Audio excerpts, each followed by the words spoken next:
এখানে হচ্ছে চকলেট থেকে শুরু করে ইন্ডিয়ান অনেক প্রোডাক্ট পাওয়া যায়।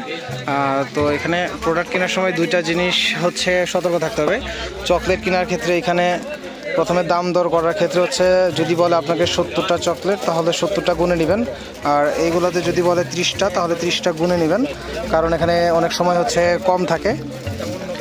তো এই জিনিসটা হচ্ছে আপনাদের নিজেদের একটু চেক করে নিতে হবে, আদারওয়াইজ আপনি ঠকে যাবেন আর কি।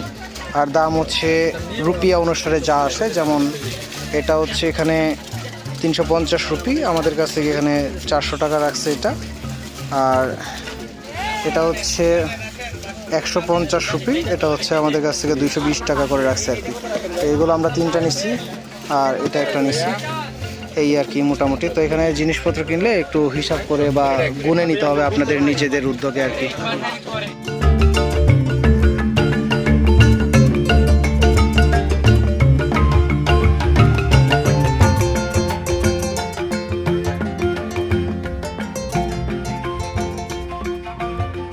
আসলে সৌন্দর্য যেখানে শুরু সেখানেই বাংলাদেশের শেষ। তো এই আফসোসটা বাংলাদেশের মানুষের আজীবন থেকে যাবে জাস্ট এই ভিউগুলোর কারণে। এত বড় বড় পাহাড়, কিন্তু এগুলো সিলেটের কোনো অংশ না, পুরোটা হচ্ছে ইন্ডিয়ার অংশ। তার পিছনে দেখতে পাচ্ছেন যে মেঘালয়, ভারতের মেঘালয়ের যে রিসোর্টগুলো বা মোটেলগুলো দেখা যায়।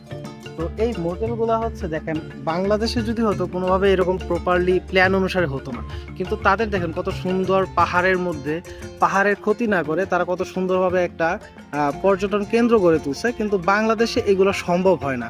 আসলে বাংলাদেশে মাঝে মাঝে মনে হয় যে এই সৌন্দর্যগুলো বাংলাদেশে থাকলে মনে হয় আমাদের জন্য ভালো হতো, কিন্তু আসলে বাংলাদেশে যদি এগুলো থাকতো এরকম প্রপার প্ল্যান অনুসারে কোনোদিনও কাজ হতো না।